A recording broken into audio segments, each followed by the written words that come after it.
안녕하세요. 주마등 방송국입니다. 오늘도 저희 채널을 찾아주셔서 감사합니다. 사연이 채택되신 분들께는 감사의 마음을 담아 주마등 방송국 머그짱과 함께 앞으로 준비될 더 많은 새로운 감사품들을 보내드리고 있습니다. 사연이 채택되신 분은 화면 좌측 하단을 확인해 주시기 바랍니다. 어떤 사람은 세상에 태어나는 순간부터 검은 그림자를 등에 업고 첫 울음을 터뜨리십니다. 그 그림자는 본인이 원하시는 것이 아닙니다. 하늘이 실수로 잘못 끼운 퍼즐 조각처럼 누구의 선택도 아닌 채 한 아이의 운명에 들러붙어 평생을 따라다니는 것이지요. 부산 서면의 낡은 다세대 주택 3층에서 태어나신 한지우 씨가 바로 그런 아이셨습니다. 지우 씨의 아버지는 지우 씨가 어머니 뱃속에 계실 때 먼 바다 위에서 세상을 떠나셨습니다. 통영에서 출항한 원양어선에 기관사셨던 아버지는 남태평양 어딘가에서 엔진실 폭발 사고로 목숨을 잃으셨습니다. 시신은 수습되지 못했습니다. 바다가 관이 되시고 파도가 수위가 되신 셈이었습니다. 지우 씨의 어머니는 만삭의 몸으로 부산항에서 남편의 빈 관을 맞이하셔야 했고 슬픔과 충격 속에서 몸이 극도로 쇠약해지셨습니다. 그리고 열흘 뒤 지우 씨를 세상에 내보내시는 순간 어머니의 심장이 멈추고 말았습니다. 분만 중 신부전이었습니다. 아이의 첫 울음과 어머니의 마지막 숨이 같은 공간에서 교차한 그야말로 잔인한 순간이었습니다. 세상에 나오자마자 고아가 되신 핏덩이 지우 씨를 아무도 거두려 하지 않았습니다. 아버지 쪽 친척들은 원양어선 보상금 문제로 이미 뿔뿔이 흩어지신 뒤였고 어머니 쪽 친척들 역시 형편이 넉넉하신 분이 단 한 분도 계시지 않았습니다. 장례식에 모인 어른들은 고개를 돌리셨고 아이를 안아보시려는 분은 안 계셨습니다. 유일하게 지우 씨를 품에 안으신 분은 어머니의 언니, 이모, 한명숙 씨였습니다. 마흔이 넘으시도록 아이 없이 이모부 강필수 씨와 단칸방에서 사시던 분이셨는데 죽은 동생의 핏줄을 차마 보육원에 넣으실 수 없다며 지우 씨를 데려가셨습니다. 하지만 이모 명숙 씨에게는 죽은 동생에 대한 미안한 마음 못지않게 지우 씨에 대한 알 수 없는 두려움이 계셨습니다. 지우 씨가 태어나면서 어머니가 돌아가셨다는 사실이 명숙 씨의 마음속에 돌처럼 박혀 계셨던 겁니다. 미신을 믿으시는 성격은 아니셨지만 아버지도 어머니도 그리고 머지않아 외할머니까지 지우 씨의 주변에서 잇따라 세상을 떠나시는 일이 이어지자 명숙 씨의 마음에 균열이 생기기 시작했습니다. 외할머니께서는 명숙 씨가 지우 씨를 데려오신 지 채 보름이 지나지 않아 뇌출혈로 세상을 떠나셨습니다. 고령이셨으니 언제든 올 수 있는 일이었겠지만 손녀를 한번 안아보시겠다며 병원에서 퇴원하신 바로 다음 날 벌어진 일이라 명숙 씨에게는 엄청난 충격이었습니다. 명숙 씨는 그날 이후 지우 씨를 보실 때마다 등줄기에서 서늘한 바람이 스치시는 것을 느꼈다고 합니다. 명숙 씨는 이모부 필수 씨가 일을 나가시고 난 빈 집에서 어린 지우 씨를 앞에 두시고 혼잣말처럼 중얼거리시곤 하셨습니다. 쟤 때문에 지금까지 세상 떠나신 분만 몇 분이야. 그거 생각하면 나도 쟤를 어디다 갖다 놓고 싶은데 그랬다간 나도 벌 받을 것 같고 죽어서 저승에 있는 내 동생 얼굴도 못 볼 것 같아서 그러지는 못하겠고. 아휴, 근데 쟤 볼 때마다 너무 무섭고 오싹한데 나 정말 어쩜 좋니. 지호 씨는 말도 제대로 못하시는 나이였지만 이모의 그런 말씀 등 뒤에서 수없이 들으시며 자라셨습니다. 아이의 귀에 무엇이 들리고 무엇이 들리는지 무엇이 들리지 않는지 어른들은 관심이 없으셨습니다. 지호 씨는 그 말들을 마치 자장가처럼 들으시며 잠이 드시고 나셨습니다. 세월은 흐르고 지우 씨가 11살이 되시던 해, 지우 씨를 걷어주신 이모부 강필수 씨가 갑작스레 세상을 떠나시고 말았습니다. 필수 씨는 택시 기사셨는데 야간 운행 중 졸음운전 트럭에 들이받치시고는 사고를 당하셨습니다. 현장에서 즉사하셨습니다. 이모부가 돌아가시고 난 후 이모부의 형 강필재 씨를 비롯한 친척분들이 어린 지우 씨를 세워두시고 아이가 이해하시기도 힘든 욕설을 퍼부으시며 말씀하셨습니다. 이거 완전 저주받은 년이구먼. 저주받은 년이야. 내 동생을 죽인 년이라고. 착한 내 동생이 괜히 걷어들여서 목숨까지 잃게 됐다니. 나는 절대 이 년 용서 못해. 형님, 그렇지 않아도 얘 계속 우리 집에 뒀다가는 형님 식구들 목숨까지 위험할까 걱정돼서 저 내일 당장 얘 보육원에 보낼 생각이에요. 아무리 조카라 해도 저도 더는 못 키우겠어요. 그걸로 되겠냐? 나는 지금 얘를 경찰서에 끌고 가서 신고라도 하고 싶은 마음이라고. 재수 없는 것. 나는 평생 네가 불행하게 살기를 바랄 거야. 그러니까 당장 내 눈앞에서 사라져. 이모부가 돌아가시고 난 후 이모 명숙 씨는 이모부의 형에게 말씀하셨던 것처럼 지우 씨를 부산의 한 보육원에 맡기셨습니다. 그리고는 이모가 떠나시기 전 지우 씨에게 이런 말을 남기셨습니다. 나는 너를 평생 원망해도 되지만 너는 나를 원망할 자격이 없어. 너는 널 버린 나를 원망하지 말고 11살까지 키워준 거에 대해 평생 감사하게 생각하고 살아라. 그리고 무슨 일이 있어도 나 찾아올 생각하지 말고 힘들면 힘든 대로 버티고 살렴. 나는 지금부터 내 이모도 아니고 완전 남이야.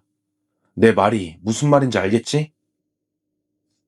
11살의 지우 씨는 정말 자신이 사람들을 죽이는 저주받은 사람이라고 생각하고 계셨기에 처음 보육원에 들어가셨을 때 울지도 않으셨고 억울해하지도 않으셨습니다. 오히려 자신을 걷어주신 보육원 선생님들의 또다시 자신 때문에 돌아가시면 어쩌나 하는 두려움만 어린 가슴을 꽉 채우고 있었을 뿐이었습니다. 지우 씨는 보육원 안에서도 유독 혼자셨습니다. 다른 아이들이 모두 그러지는 않았지만 지우 씨만 유독 보육원 출신이라는 이유로 학교에서 따돌림을 당했습니다. 야, 너 보육원에서 지내고 있다며? 너 왜 거기서 살고 있어? 엄마 아빠가 너 키우기 싫어서 거기다 갖다 버렸냐? 당연히 엄마 아빠가 버렸으니까 보육원에 살고 있겠지. 야, 우리 엄마가 보육원 애들 다 재수 없는 애들이라고 같이 어울리지 말라고 했어.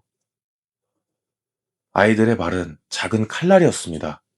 하지만 지우 씨에게는 그 칼날마저 자신의 운명이라 받아들였기 때문에 억울하거나 슬프지는 않으셨다고 합니다.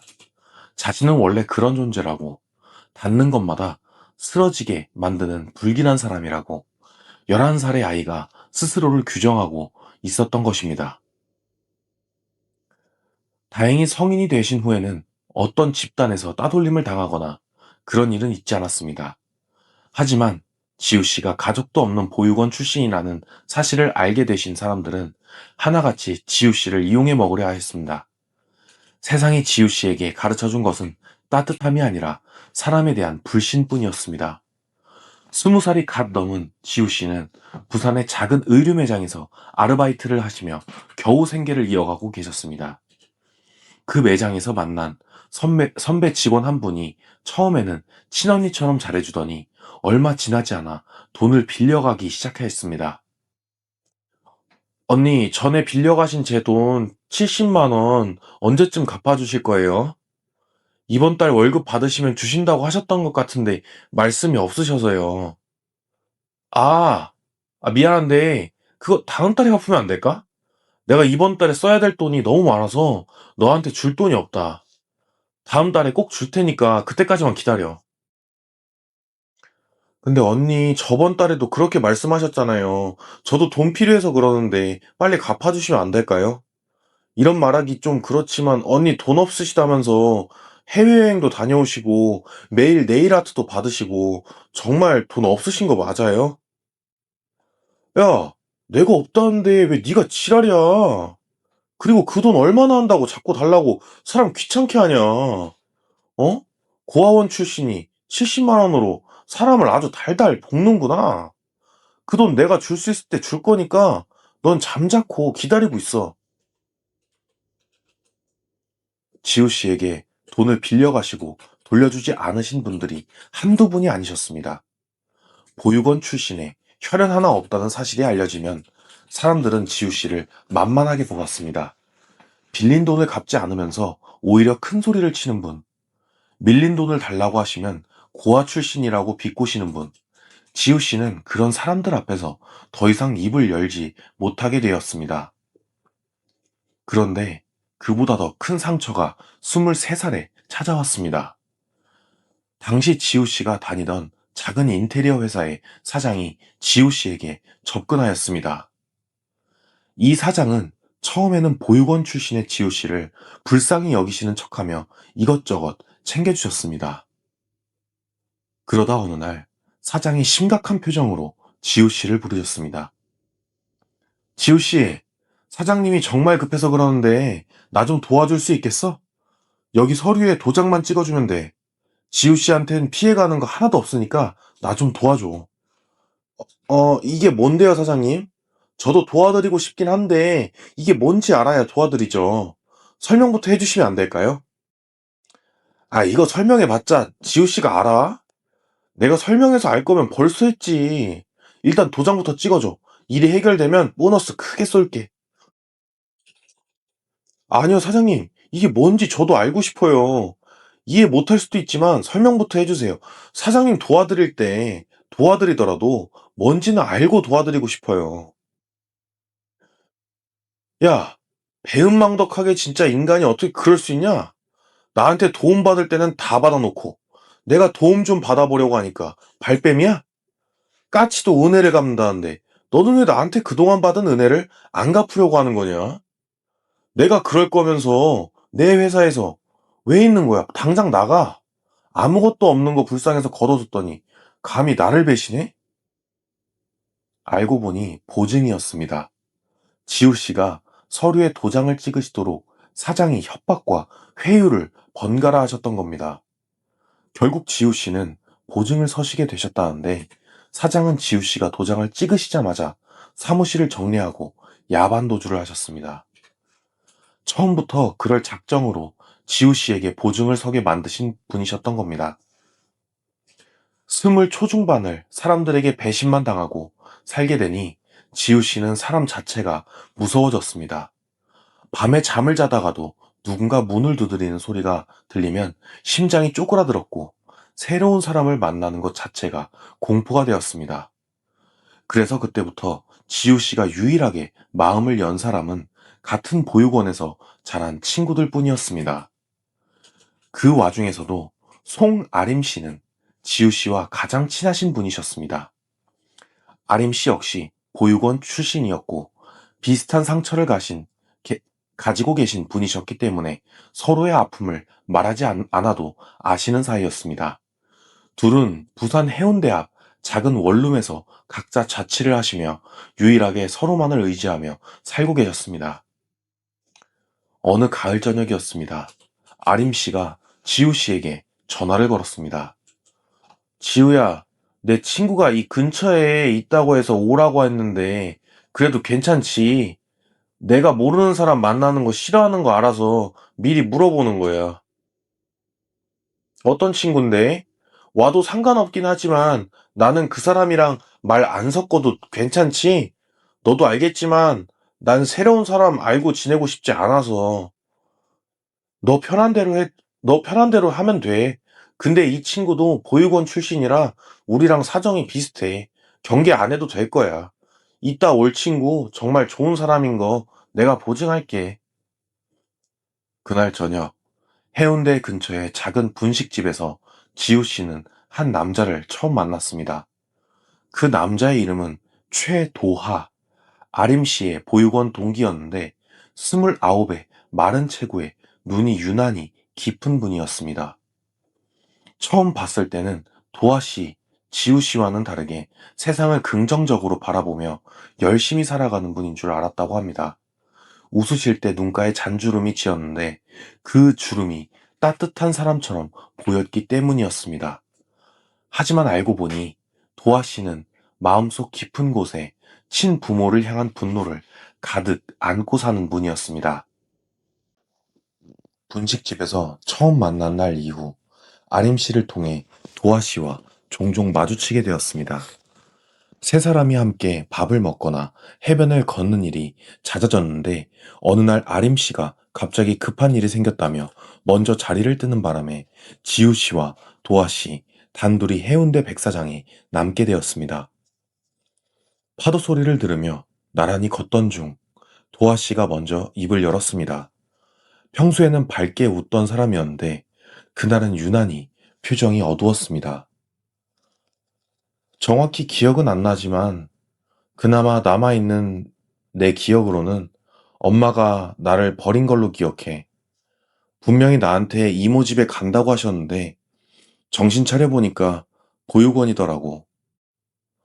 그때가 몇 살이었는데 어머니도 사정이 있으셔서 보육원에 데려가신 거 아닐까? 혼자서 키우고 계셨을 수도 있고 형편이 어려우셨을 수도 있잖아. 보육원에 온 아이들 대부분이 다 그런 이유던데 도아 씨도 그런 거라고 생각하면 되지 않아? 내 기억 속에는 아빠 얼굴도 흐릿하게 남아있어. 집도 그렇게 가난하지 않았던 것 같은데 너무 어릴 때 기억이라 사실 정확하진 않아. 근데 확실한 건 엄마가 나를 보육원에 버렸다는 거야. 도아 씨는 5살에 보육원으로 들어간 사람이었습니다. 어릴 때의 기억을 흐릿하게 가지고 있었지만 어머니의 손에 이끌려 낯선 건물에 남겨졌다는 기억만큼은 선명하게 간직하고 있었습니다. 도하 씨가 친부모에 대한 분노를 안고 살게 된 이유에는 보육원에 버려진 것 외에 또 다른 사연이 있었습니다. 보육원에 들어가자마자 운 좋게 캐나다로 입양을 가게 되었는데 주변 사람들이 그렇게 빨리 입양을 가게 됐다며 부러워했다고 합니다. 하지만 캐나다에 도착하자마자 도하 씨의 삶은 지옥이 되었습니다. 양 부모가 캐나다로 나를 데려가자마자 헛간 같은 곳에 던져놓고 그 어린애를 돌보지도 않더라고. 몇 년을 그렇게 그 집 개만도 못한 취급을 받다가 9살 될 때 파양당해서 다시 한국으로 돌아왔는데 나한테는 보육원이 오히려 천국이라고 느낄 정도로 캐나다 생활이 힘들었었어. 세상에, 그 사람들은 아이를 데려가고 돌보지도 않을 거면서 왜 입양을 한 거야? 도아 씨도 어린 나이에 말도 안 통하는 타국에서 정말 고생이 많았네. 파양돼서 한국으로 돌아오고부터 나는 나를 낳아준 친부모랑 나를 버린 엄마를 저주하고 원망했어. 자기들은 자기가 힘들다는 이유로 나를 보육원에 갖다 버린 거겠지만 그 사람들은 모르겠지. 자기들이 나를 버린 곳은 보육원이 아니라 지옥이었다는 걸 말이야. 도아 씨가 친부모에 대한 이야기를 할 때마다 왠지 모를 공포감이 느껴졌다고 합니다. 그만큼 도아 씨는 자신의 친부모를 죽일 만큼 원망하고 혐오하고 저주했기 때문이었습니다. 친부모를 저주하는 도아 씨의 모습에서 지우 씨는 자신을 미워했던 이모네 가족들이 떠오르기 시작했고 자신을 미워했던 이모네 가족들도 저런 마음이었을까 하는 생각이 들었습니다. 도아 씨는 지우 씨에게 좋은 친구이기는 했지만 좋은 영향을 주는 사람은 아니라는 판단이 들어 지우 씨는 거리를 두고 지내려 노력했습니다. 분노로 가득 찬 사람의 옆에 오래 있으면 자신도 모르게 세상을 더 어두운 눈으로 보게 될 것 같았기 때문입니다. 그러던 중 우울증이 심해진 지우 씨는 삶을 포기하려고 마음을 굳힌 날이 있었습니다. 부산 광안대교의 불빛이 물 위에 흔들리는 것을 바라보며 이번 생은 여기까지라고 생각하고 있었습니다. 그 순간 평소 연락도 잘 하지 않던 도아 씨에게 전화가 걸려왔습니다. 지우야, 뭐 하고 있어? 나 너희 집 근처인데 오랜만에 같이 소주 한잔 할래? 나 월급 받아서 맛있는 거 사줄 수 있는데, 나올 수 있으면 나와봐.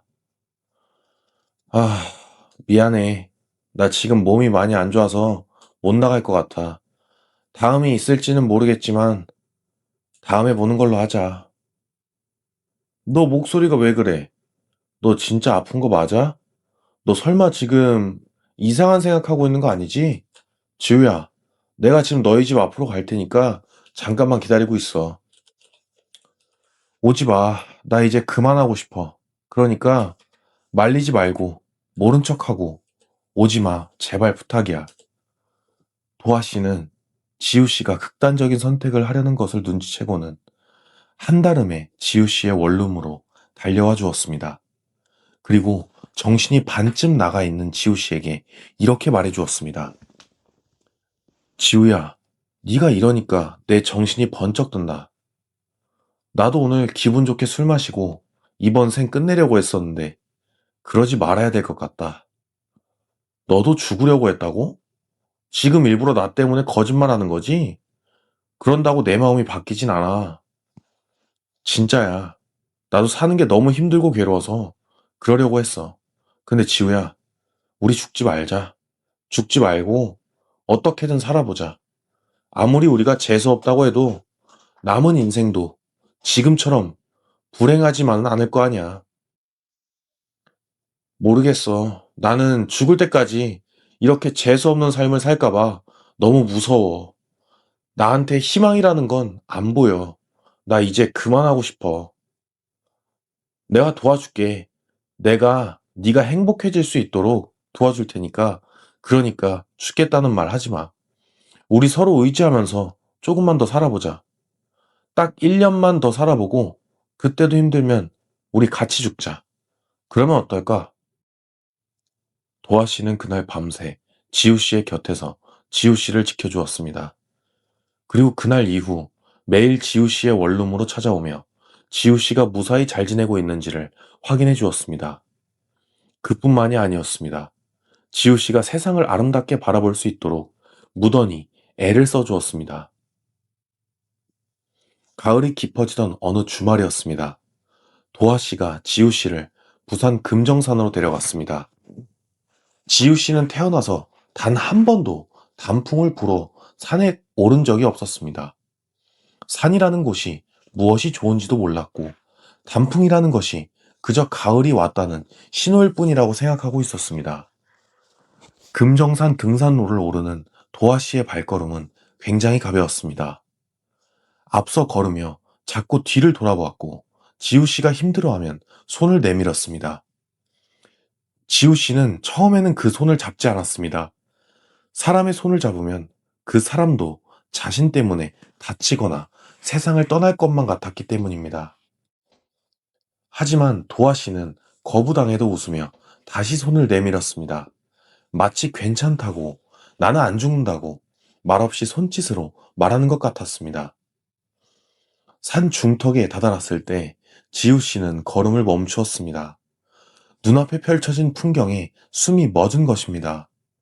금정산 능선을 따라 붉은색, 주황색, 노란색의 단풍이 물결처럼 일렁이고 있었습니다. 햇살이 단풍잎 사이로 쏟아지며 숲 전체가 불꽃처럼 타오르고 있었습니다. 지우 씨는 30해가 가까이 살면서 이렇게 아름다운 것이 세상에 존재한다는 사실을 그때 처음 알게 되었습니다. 지우야, 너 단풍 보러 등산 와본 적 있어? 나는 이번이 처음인데 단풍에 물든 산이 이렇게 아름다운지 이번에 처음 알았어. 그러게, 나도 지금까지 단풍 보면 가을이 왔구나 하고 말았는데 이렇게 아름다운 건지 이번에 처음 알았어. 이래서 사람들이 단풍 보러 등산 온다고 하나 봐. 도화 덕분에 내가 이런 아름다운 것도 보고 고마워. 나 쉽지 않았겠지만 우리도 남들 다 하는 거 하면서 살아보자. 남들 하는 만큼만 하고 살아도 행복할 것 같아. 내 덕분이라니. 다 네 덕분이지, 도아야. 내가 일부러 나 여기 데려와 준 거 다 알고 있어. 정말 고마워. 내 덕분에 세상이 이런 찰나의 순간도 아름답게 볼 수 있게 된 것 같아. 그래서인지 지금은 조금 덜 불행한 것 같아. 도아 씨 덕분에 불행함을 덜 느끼기는 했지만 도아 씨를 만나면 만날수록 그리고 행복감을 느끼면 느낄수록 지우 씨는 불안해졌습니다. 지금까지 지우 씨의 곁에 있었던 사람들은 모두 목숨을 잃었기 때문이었고 불행한 사람들끼리 만나면 더 불행해질 것 같다는 부정적인 생각이 끊이지 않았기 때문이었습니다. 그래서 지우 씨는 어렵게 도아 씨와의 이별을 결심하였습니다. 더 가까워지기 전에 떠나는 것이 서로를 위한 일이라고 자신이라는 저주에서 도아 씨를 지켜드린 것이라고 믿었습니다. 그런데 이것이 또 무슨 운명의 장난인지 도아 씨와 헤어지려던 바로 그 시점에 지우 씨와 도아 씨 사이에 아이가 생기고 말았습니다. 임신 사실을 알게 된 지우 씨는 당장 아이를 지우겠다고 했습니다. 자신과 도아 씨 같은 사람이 무슨 아이를 낳아 키우겠냐고, 그것은 아이에게 죄를 짓는 것밖에 안 된다고 말했습니다. 나 이 아이 지울 거야. 우리가 절대 이 아이 낳아서 못 키워. 너도 알잖아. 너랑 나 같은 사람이 무슨 아이를 낳아서 키워. 그건 아이한테는 죄 짓는 것밖에 안 돼. 왜 해보지도 않고 무조건 안 된다고 하는 거야? 비록 우리는 보육원에서 자랐지만 우리 아이는 그러지 않을 거라고. 그리고 아이 낳으면 일이 더 잘 풀릴지도 몰라. 나도 책임감이 생겨서 더 열심히 살게 될 거고, 너도 아이 때문에 웃게 될 날들이 많아질 거야. 행복도 순간순간 잠깐이지. 아이 때문에 우리만 더 힘들어질 거라고. 우리는 지금 우리 몸 하나 건사하기도 힘든데 어떻게 아이를 낳아서 키울 수 있겠어. 난 여기서 더 힘들어지기 싫어. 임신 사실을 알리자 지우 씨는 바로 아이를 지우려 했지만 도아 씨가 말리기도 했고, 사실 아이를 지운다는 것 자체가 씻을 수 없는 죄를 짓는 것만 같아서 그러지는 못했습니다. 도아 씨와 지우 씨의 수중에는 고작 300만 원 뿐이었지만 두 사람은 지우 씨의 뱃속에 있는 아이를 지켜내기로 결심하였습니다. 우리 둘이 힘을 합치면 못할 게 없어. 지금까지도 이렇게 잘 버텨왔는데 못할 게 뭐가 있어. 그리고 우리가 세상에서 제일 불행하고 불쌍한 것처럼 느껴지겠지만 사실 우리보다 더 힘든 분들도 결국엔 살아내고 계시잖아. 나는 이제 너만 믿고 너만 보며 살 거야. 우리 아이한테는 절대로 외로움이 뭔지, 불행이 뭔지 알게 해주지 말자. 우리가 희생해서라도 우리 아이는 우리와 다르게 세상을 아름다운 눈으로 볼 수 있도록 해주자. 도아 씨와 지우 씨는 없는 돈을 모아 부산 사하구의 반지하 원룸에서 함께 생활을 시작했습니다. 아이에게는 미안했지만 반지하라도 새 가족이 누울 곳이 있다는 것이 지우 씨에게는 감사한 일이었습니다. 벽에는 곰팡이가 피어 있었고 천장은 낮았지만 도아 씨와 나란히 누우면 천장의 얼룩무늬가 별자리처럼 보였다고 합니다. 그리고 도아 씨는 아이가 태어나면 더 좋은 집으로 이사 가는 것을 목표로 일했는데 하루 2시간만 자며 두세 개의 일을 무리하게 했습니다. 새벽에는 수산시장에서 짐을 날랐고, 낮에는 인테리어 현장에서 철거 작업을 했고, 밤에는 대리운전을 했습니다. 몸이 부서지는 것도 모른 채 오로지 지우 씨와 뱃속의 아이를 위해 매일 밤을 태웠습니다. 도하 씨와 함께 산지 석 달이 넘어가고 있을 때였습니다. 어느 날 도하 씨의 퇴근 시간이 한참 지났는데 연락도 없고 아무리 기다려도 돌아오지 않았습니다. 지우 씨는 밤새 반지하 좁은 창문 너머로 골목을 내다보며 기다리고 있었습니다. 새벽 3시, 4시, 5시, 시계의 초침이 한 바퀴 돌 때마다 가슴이 조여왔습니다. 다음날 해가 뜨는 것을 보며 지우 씨는 도아 씨가 자신을 버리고 도망을 갔다고 확신했습니다. 역시나 자신에게는 행복이 허락되지 않는 것이라고, 다시 혼자가 되었다고 생각하고 있었습니다. 도아 씨가 사라진 지 나흘째 되던 날, 경찰서에서 전화가 걸렸습니다. 여보세요? 최도하 씨 동거인 한지우 씨 휴대폰 맞으신가요? 여기 해운대 경찰서인데요. 최도하 씨가 사망하셔서 전화드렸습니다. 통화 잠깐 가능하실까요? 사망이라뇨? 지금 누가 저한테 장난 전화를 하는 거죠? 아니면 사람 잘못 알고 전화하신 것 같은데요. 그 사람이 돌아가실 리가 없잖아요. 최도하 씨 휴대폰 저장 목록에 가족 번호는 없고 동거인 번호만 있어서 전화를 드렸습니다. 당황스러우시겠지만 최도하 씨가 안치된 곳으로 좀 와주셔야 될 것 같습니다. 도하 씨가 돌아가셨다는 경찰의 전화에 지우 씨는 몇 시간 동안 그 자리에서 움직이지 못했습니다. 전화가 거짓말이길 바라면서도 도하 씨도 자신 때문에 죽었다는 죄책감에 아무것도 할 수가 없었습니다. 하지만 도하 씨의 보호자는 지우 씨 뿐이었기에 지우 씨가 가지 않으면 아무것도 진행될 수 없다는 말에 용기를 내어 도하 씨가 안치된 곳으로 향했습니다. 나흘 만에 만난 도하 씨는 싸늘한 주검으로 지우 씨를 맞이했습니다. 도대체 이게 어떻게 된 일이에요? 이 사람이 왜 이렇게 누워있는 거냐고요. 며칠 동안 연락이 안 되길래 저는 집 나간 줄로만 알고 있었는데 이 사람이 왜 돌아가신 거예요? 고인께서 퇴근길에 해운대 달맞이 고객 산책로 옆 비탈에서 발견되셨습니다.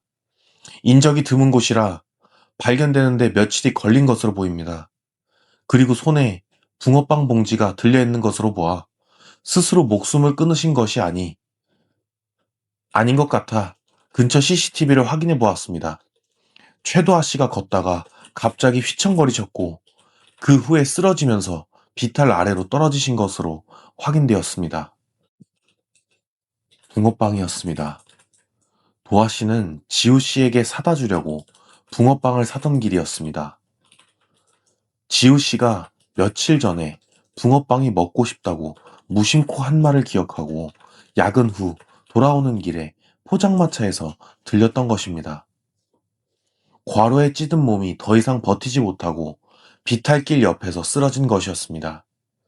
붕어빵 봉지를 끝까지 놓지 않은 채로 도하 씨가 스스로 목숨을 끊은 게 아니라 도하 씨가 지우 씨를 버리고 도망간 게 아니라는 사실만으로 지우 씨는 위안을 삼아야 했습니다. 남은 것은 반지하 원룸과 뱃속의 아이와 그리고 붕어빵 봉지뿐이었습니다. 도하 씨가 돌아가시고 장례도 치를 돈이 없었는데 도하 씨의 보육원 친구들이 십시일반으로 돈을 모아주어 겨우 장례를 치를 수 있었습니다. 아림 씨는 장례식장에서 밤새 지우 씨의 곁을 지켜주었습니다. 아무 말도 하지 않았고 그냥 옆에 앉아 있었습니다. 그것만으로도 지우 씨에게는 버팀목이 되었습니다. 장례를 마친 뒤 지우 씨는 슬퍼할 틈도 없이 바로 일자리를 구해야 했습니다. 도하 씨가 남기고 간 돈은 거의 없었고 뱃속의 아이는 하루가 다르게 커가고 있었기 때문입니다. 그 중에 일자리를 구하는 것은 하늘에 별을 따는 것보다 어려운 일이었습니다. 지우 씨가 면접을 보러 가면 면접관들은 하나같이 같은 질문을 했습니다. 솔직히 저희는 여자 경력직도 별로 안 좋아하거든요. 혹시 아이는 있으세요? 아니면 낳으실 계획이라도 있으신가요? 사실 제가 지금 임신 중이기는 합니다. 근데 저 출산 핑계로 쉴 생각 없고요. 바로 근무 가능해서 그런 걱정 안 하셔도 됩니다. 그게 어떻게 가능하죠? 아이 나오면 아무리 못해도 일주일은 쉬셔야 하고 몸조리 하시려면 한 달 이상은 쉬셔야 하는데 남편분이 아이를 봐주시는 건가요? 남편은 얼마 전에 세상을 떠나서 안 계시고요. 아이 봐주시는 분한테 맡겨서라도 일할 생각입니다. 저 정말 회사에 민폐 안 끼치고 일할 수 있으니까 저 한 번만 믿어주세요. 일하시려는 건 알겠는데 너무 터무니없는 말씀만 하십니다. 출산하자마자 출근하시는 것도 그렇고 아이 맡기시는 비용이 월급보다 더 나갈 텐데 맡기면서 일하시는 게 무슨 의미가 있겠어요. 죄송하지만 한지호 씨 조건이 저희 회사랑은 안 맞는 것 같네요. 일반 회사에서는 일자리를 구할 수가 없었습니다. 결국 지호 씨는 직업 소개소를 찾아가 가사 도우미 일자리라도 달라고 부탁해야 했습니다. 근데 그 임산부를 써주실 집이 있을지는 모르겠네요. 아무리 집주인들이 월급을 주는 거라고 해도 이 배불러온 임산부를 쓰려는 집이 얼마나 있겠어요. 일단 알아보기는 할 텐데 기대는 너무 하지 마시고요. 제가 연락드릴 때까지는 좀 기다려 주세요.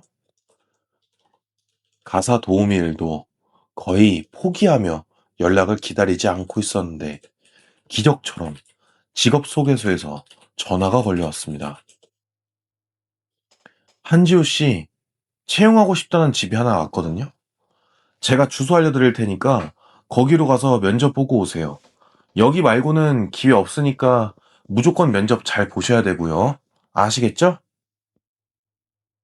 직업소개서에서 받은 주소로 최대한 멀끔한 옷을 입고 찾아갔는데 지우 씨가 찾은 그 집은 서울 성북동에서 가장 큰 대저택이었습니다. 높은 돌담 너머로 기와 지붕이 보였고 정원에는 소나무가 줄지어 서 있었습니다. 지우 씨는 그 앞에서 발을 멈추었습니다. 정말 이런 곳에서 자신을 고용해 주려는 분이 계실까? 아니면 자신의 사연을 듣고 얼굴이 궁금해서 장난삼아 부른 게 아닐까 하는 온갖 생각을 하며 대문 앞에서 망설였습니다. 손가락으로 초인종을 누르려다가 마침내 용기를 내어 버튼을 눌렀습니다. 철문이 열리고 정원 안쪽에서 한 여자분이 걸어 나왔습니다. 회색빛 단발머리에 연한 아이보리색 가디건을 걸친 분이었는데 예순 초반으로 보였지만 피부가 곱고 눈가에 웃음주름이 깊었습니다. 무엇보다 눈빛이 따뜻했습니다. 지우 씨를 보자마자 반갑다는 듯 손을 내밀며 말했습니다. 오늘 이 먼 데까지 고생 많으셨죠? 임산부라고 들었는데 입맛에 맞으실지 모르겠지만 제가 간단하게 식혜를 준비해 놨어요. 그거 드시면서 이야기 좀 나눠볼까요? 첫인상만 보고 사람을 판단할 수는 없지만 사모님의 인상이 너무나도 온화해서 잔뜩 긴장됐던 지우 씨의 마음이 사르르 녹는 기분이 들었다고 합니다. 거실로 안내받아 소파에 앉으니 넓은 유리창 너머로 정원의 소나무가 바람에 흔들리는 것이 보였습니다. 지우 씨는 태어나서 이런 집에 들어와 본 적이 한 번도 없었습니다. 사모님께서 식혜를 건네며 조심스레 여쭤보셨습니다. 말씀하시기 싫으실 수도 있겠지만 어쩌다 임신하신 몸으로 혼자가 되셨는지 여쭤봐도 될까요? 임신하신 지도 얼마 안 된 것 같아 보이시는데요. 사모님이 어떻게 보실지 모르겠지만 사실 저는 혼전 임신을 한 거였어요. 임신한 걸 확인하자마자 남편이랑 살림을 합쳐서 살던 중에 남편이 석 달 만에 세상을 떠나 혼자 남게 되었습니다. 그게 제 이야기의 전부예요. 어머나 세상에. 그러면 아이 아빠는 아이 얼굴도 보지 못하고 세상을 떠나신 거네요. 어쩌다가요? 아이 아빠도 분명 젊은 나이셨을 텐데 너무 안타깝네요. 남편이랑 저는 보육원 출신입니다. 둘 다 없는 형편이지만 아이를 지켜내려고 살림을 합쳐서 반지하에서 시작을 했는데 남편은 10달 후에 아이가 나오면 적어도 반지하는 벗어나야 될 것 같다면서 하루에 2시간만 자고 일을 했거든요. 그게 문제였어요. 남편이 퇴근하고 오는 길에 과로로 쓰러져서 비탈에서 떨어지게 되었고 그렇게 허무하게 세상을 떠나게 됐어요. 사모님은 왜 지우 씨가 미혼모가 되었는지, 그리고 돌아가신 남편과 지우 씨가 살아온 이야기를 듣더니 지우 씨보다 더 많은 눈물을 흘리며 말씀하셨습니다. 사실 직업소개소에서 임산부가 일할 곳을 찾고 계신다고 하길래 처음엔 무슨 임산부를 쓰겠냐 했는데 사연을 듣고 나서 왠지 모르게 너무 신경이 쓰이더라고요. 그래서 만나 뵙고 이야기를 해보고 채용하라고 불렀는데 저 지우 씨 무조건 채용해야 될 것 같아요. 혹시 동정심 때문이시라면 그러지 않으셔도 괜찮습니다. 물론 뽑아만 주신다면 최선을 다해서 하겠지만 안타까운 마음에 그러시는 거라면 저는 괜찮습니다. 솔직히 안타까운 마음에 그런 것도 있어요. 제가 볼 때 지우 씨 야무지게 일도 잘하실 것 같고 책임감도 강해 보여서 뽑고 싶은 거예요. 그러니까 그런 건 생각하지 마시고 내일부터 우리 집으로 출근하시는 걸로 하시죠. 기적처럼 마음씨 고우신 사모님을 만나게 되어 지우 씨는 그곳에서 가사 도우미로 일을 할 수 있게 되었습니다. 그리고 첫 출근 날, 그 대저택에 사는 분은 오직 사모님 한 분뿐이라는 것을 그때 알게 되었습니다. 그 넓은 집에 사모님 혼자 계시다니, 지우 씨는 의아했지만 여쭤보는 것이 실례인 것만 같아 입을 다물었습니다. 사모님께서는 지우 씨가 부산에서 서울까지 출퇴근하는 것을 아시고는 당장 제안을 하셨습니다. 여기까지 2시간 가까이 걸린다고 하셨죠? 출퇴근하는 것도 일인데 그러지 말고 반지하 집 정리하시고 우리 집으로 들어와서 지내시는 게 어떠세요? 아닙니다. 2시간 정도면 힘들지 않아서 괜찮아요. 그리고 여기 다른 가족분들도 계실 텐데 임산부인 제가 여기서 지내면 다들 불편해하실 거 알고 있습니다. 그런 걱정은 하지 마세요. 이 집은 나 혼자 지내는 집이라 괜찮습니다. 나랑 한 집에서 사는 게 불편하시면 옆에 작은 별채 같은 게 있는데 거기서 지내시면 될 것 같은데 어때요? 반지하에서 지내시면 공기도 안 좋고 곰팡이도 잘 필 텐데 아이 생각해서라도 좋은 환경으로 옮기실 수 있을 때 옮기셔야죠. 물론 지우 씨의 집은 아니었지만 사모님 덕분에 지우 씨는 평생 근처에 와볼 수도 없었던 성북동 대저택의 별채에서 거주할 수 있게 되었습니다. 그곳에 가사도우미로 입주하게 되면서 지우 씨는 사모님 생활을 하는데 불편하시지 않도록 집안일을 빠짐없이 성실하게 했습니다. 새벽에 일어나 정원을 쓸고 빨래를 하며 식사를 준비했고 넓은 집 구석구석을 닦았습니다. 임산부의 몸이었지만 지우 씨는 불평 한마디 하지 않았습니다. 하지만 지우 씨는 사모님에게 자신이 한 일보다 더 많은 배려를 받으며 지내게 되었습니다. 사모님께서는 가사도우미와 고용주의 관계를 넘어서 마치 딸을 돌보듯 지우 씨를 챙겨주셨습니다.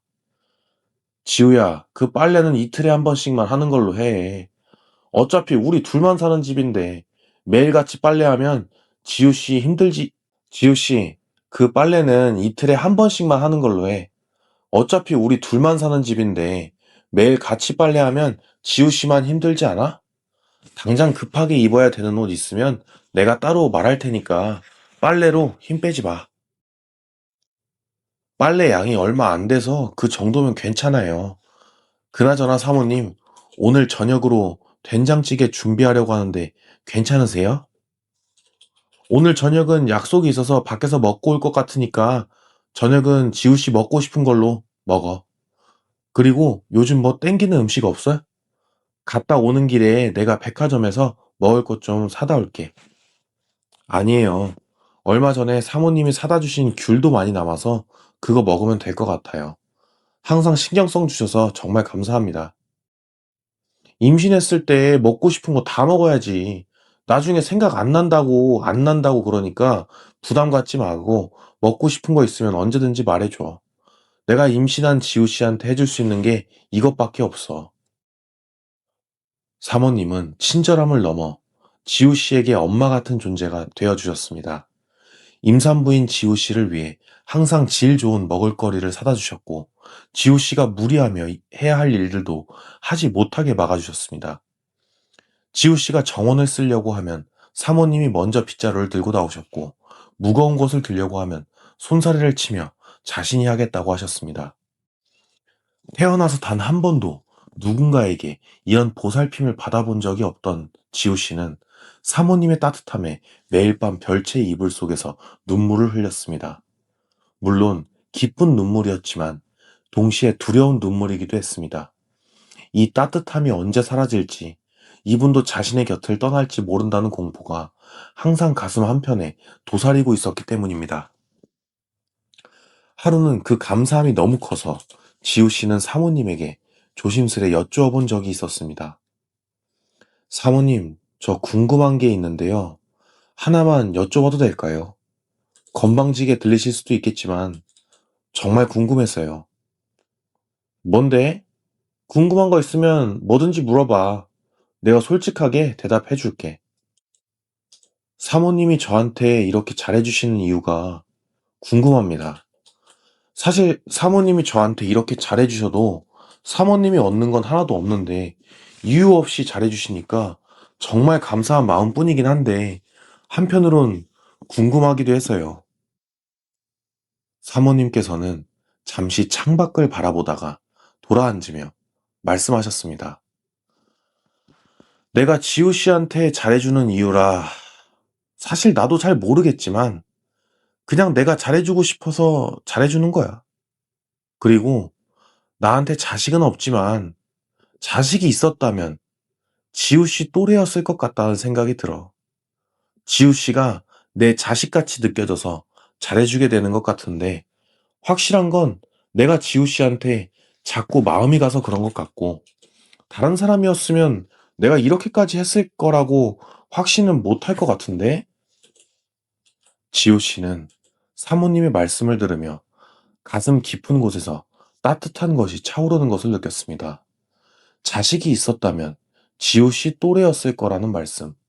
그 한마디가 지우 씨 마음에 오래 남아 있었습니다.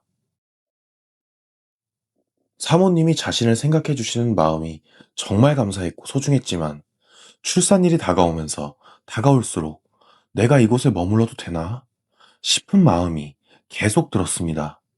지우 씨에게 기적이자 은인인 사모님에게 더 이상 폐를 끼치고 싶지 않았던 지우 씨는 출산이 한 달도 남지 않은 시점에서 짐을 싸들고 야반 도주를 하듯 조용히 별채에서 나오려고 했습니다. 새벽 3시, 지우 씨는 가방 하나에 짐을 꾸리고 살금살금 별채의 문을 열었습니다.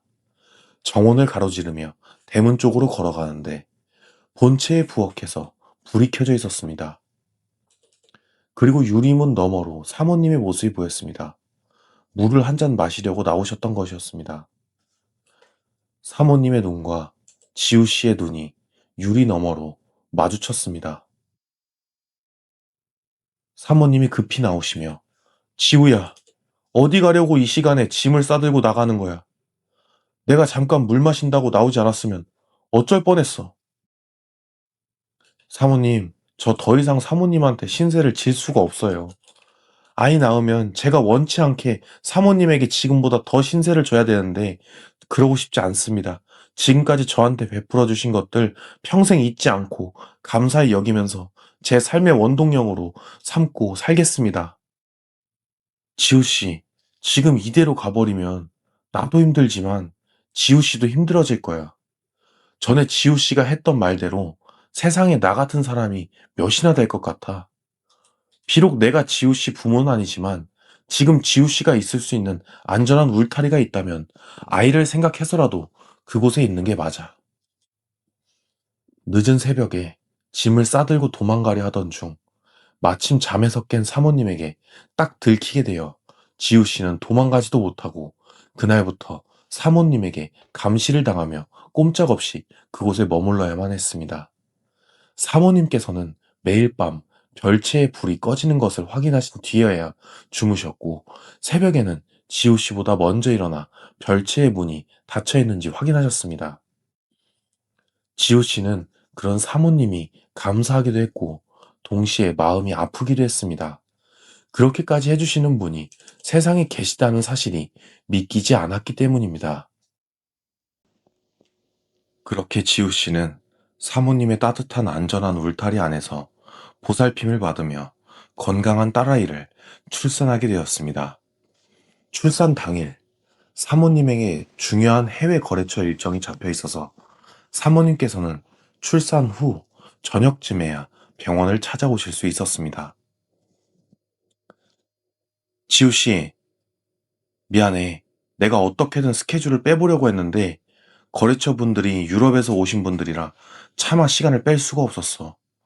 혼자서 아이 낳느라 많이 힘들었지? 아니에요, 사모님. 비록 사모님은 안 계셨지만 늦게라도 사모님이 와주실 거라고 생각하니까 서운하지도 않고 힘들지도 않고 오히려 행복했어요. 이렇게라도 와주셔서 정말 감사해요. 그렇게 생각해줘서 정말 고마워. 온 김에 아이 얼굴 좀 보고 가고 싶은데 볼 수 있을까? 이제 곧 아이가 올라올 거예요. 그때 얼굴 보시고 가시면 될 것 같아요. 그리고 태어난 아이 보니까 돌아가신 남편이랑 똑같이 생겼더라고요. 아이가 아빠를 닮아서 어찌나 다행인지 몰라요. 뒤늦게 도착한 사모님은 아이를 보시고 가기 위해 지호 씨와 함께 병실에서 아이를 기다리고 계셨습니다.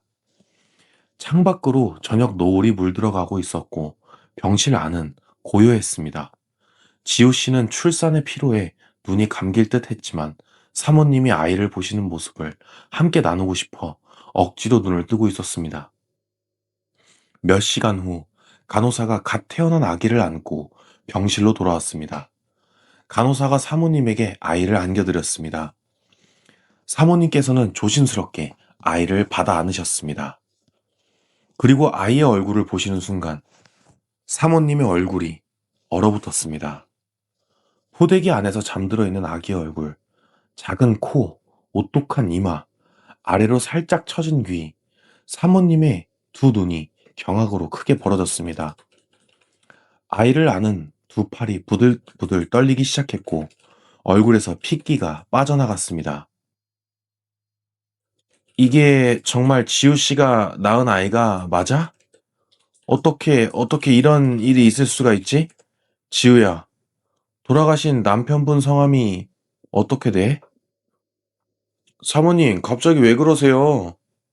남편분 성함이 뭐냐고 말을 좀 해줘. 저희 남편 이름은 최도하인데요. 사모님, 설마 제 남편을 아시는 건 아니죠? 혹시 남편 사진 있어? 남편 얼굴을 좀 봐야 할 것 같은데. 사진 있으면 나 좀 보여줄 수 있을까? 사모님은 아이를 보시자마자 사색이 되셨는데 왜 그러는지 이유도 설명하지 않으시고 돌아가신 남편의 사진을 요구하였습니다. 사모님의 상태를 보면 일단 이유를 묻지 말고 사진부터 보여드려야 되겠다는 생각에 지우 씨는 지갑에서 남편의 사진을 꺼내 보여드렸습니다. 31살의 도아 씨가 금정산 단풍 앞에서 웃고 있는 사진이었습니다. 눈가에 잔주름이 져 있었고 입꼬리가 올라가 있었습니다. 지우 씨가 찍어준 유일한 사진이었습니다. 사모님은 그 사진을 두 손으로 받아들고 한참 동안 들여다보았습니다. 사모님의 손끝이 떨리고 있었습니다. 사진 속 도아 씨의 얼굴 위로 사모님의 눈물이 뚝뚝 떨어졌습니다. 그리고 사모님은 자신을 가슴에 안으시더니, 그리고 사모님은 사진을 가슴에 안으시더니 지우 씨를 껴안고 오열하셨습니다. 온몸이 흔들릴 만큼 격렬한 울음이었습니다. 병실 전체가 사모님의 통곡으로 가득 찼습니다. 사모님 왜 그러세요? 정말 저희 남편을 아시는 거예요? 설마 사모님이 저희 남편 어머니는 아니시죠? 사모님의 반응을 보고 혹시나 싶어 여쭤봤는데 사모님은 오열을 하느라 대답도 제대로 하지 못하시고 고개만 끄덕이셨습니다. 사모님이 정말 저희 남편 어머니가 맞으세요? 어떻게 이런 일이 있을 수가 있는 거죠? 사모님, 확실하신 거 맞으세요? 착각하거나 그러신 거 아니시죠?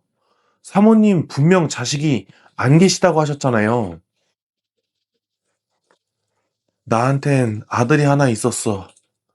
그리고 이 아이가 내가 낳은 우리 도아가 맞아. 성은 다르지만 도아라는 이름은 우리 아버지가 주어주신 이름이야.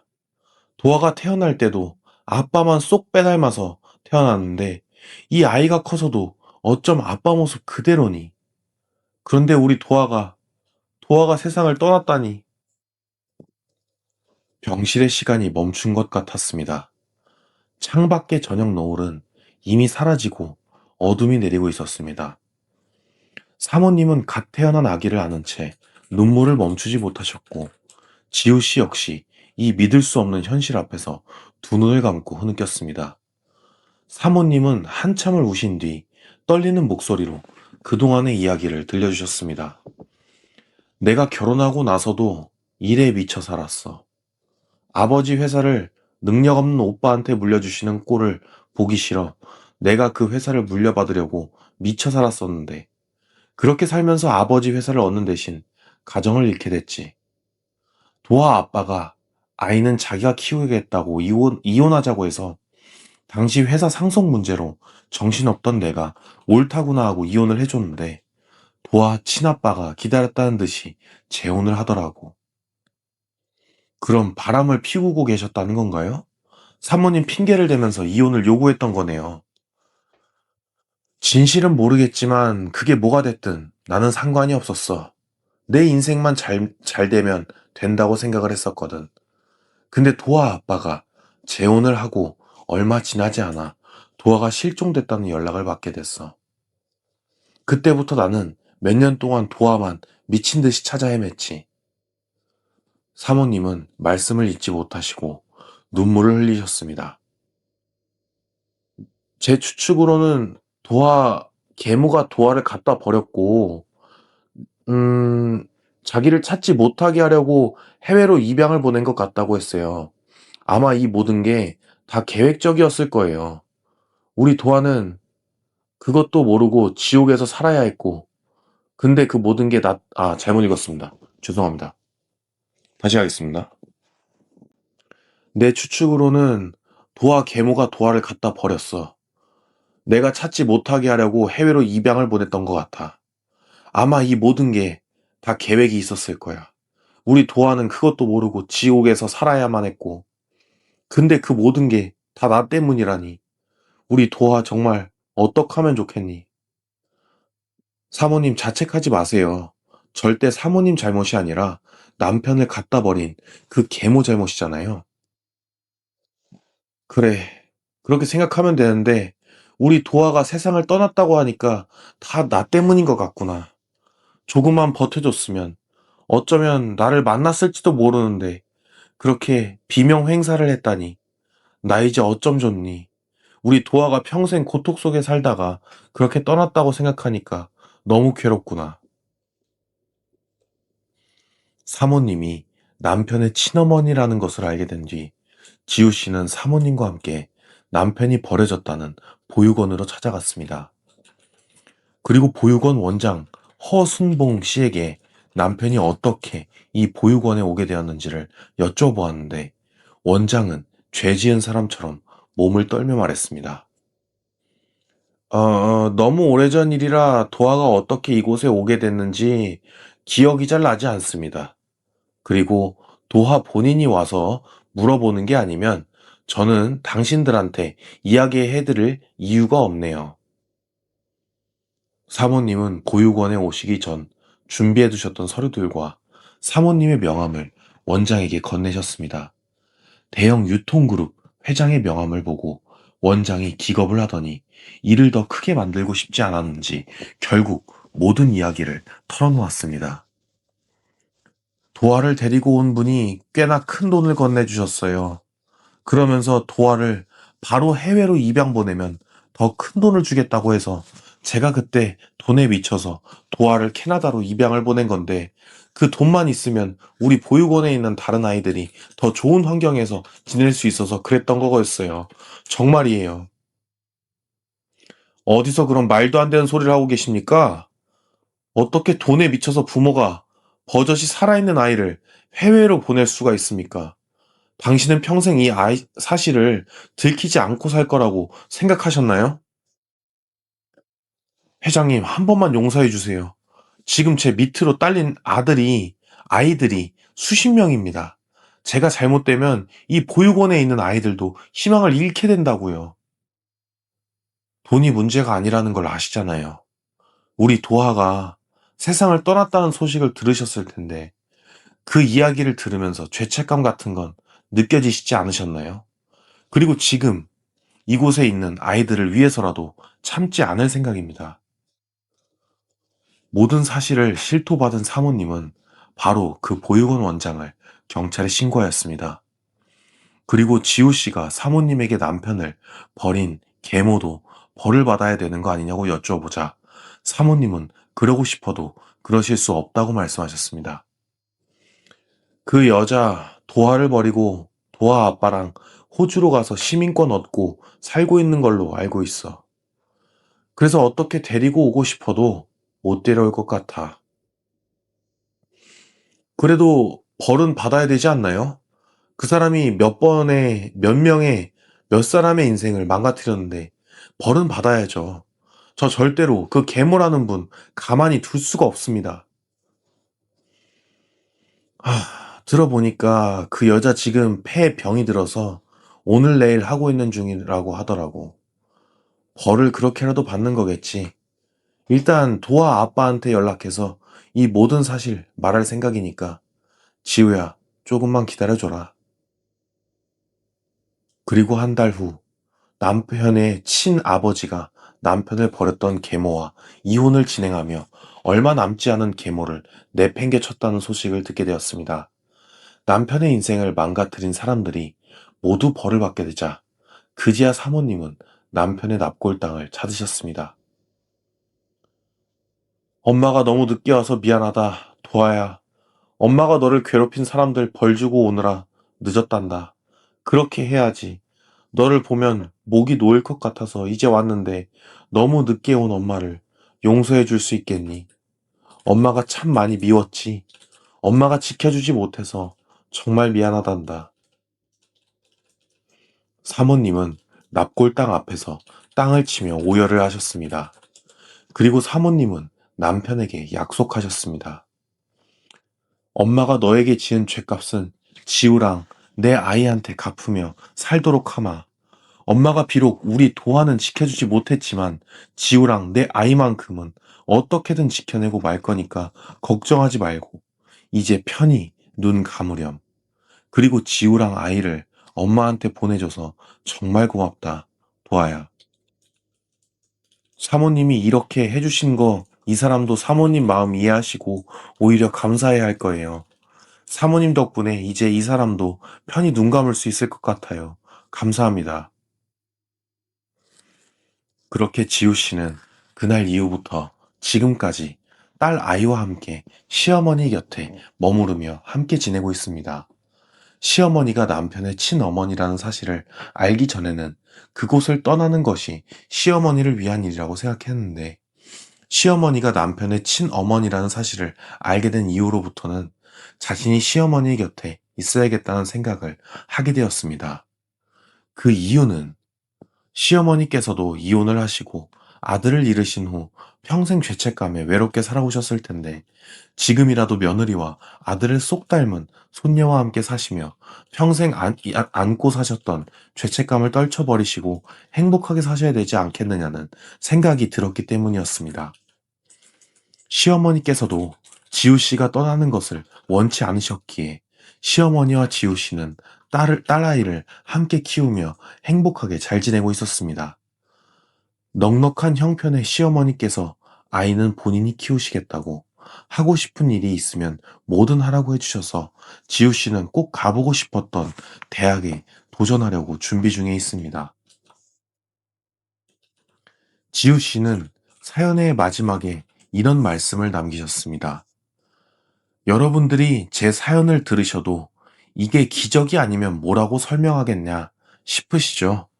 저도 저에게 일어난 일이지만 이것을 기적이라는 단어 말고는 다른 말로는 설명이 어렵습니다.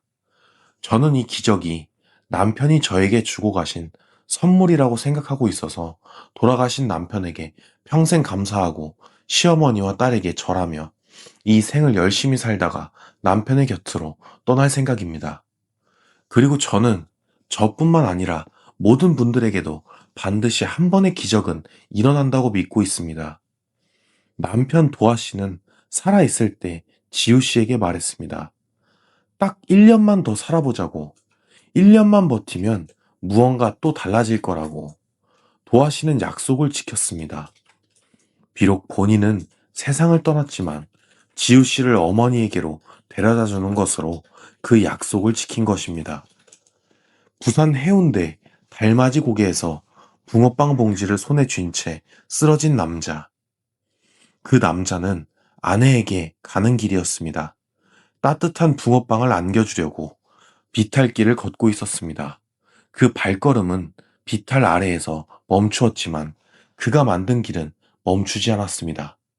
그 길은 지우 씨를 성북동의 대저택으로, 사모님의 품으로, 그리고 마침내 기적이라 부를 수밖에 없는 순간으로 데려다 주었습니다. 지우 씨에게 일어난 일을 기적이라 부른다면 그 기적의 시작은 붕어빵 봉지를 놓지 않았던 한 남자의 마지막 발걸음이었을 것입니다. 여러분에게도 반드시 한 번의 기적이 찾아오기를 진심으로 바라겠습니다. 오늘도 성북동 대저택의 정원에는 소나무가 바람에 흔들리고 있고 그 아래에서 세 사람이 나란히 걷고 있습니다. 할머니의 손을 잡은 아이가 웃고 있고 그 옆에서 지우 씨가 하늘을 올려다보며 미소 짓습니다.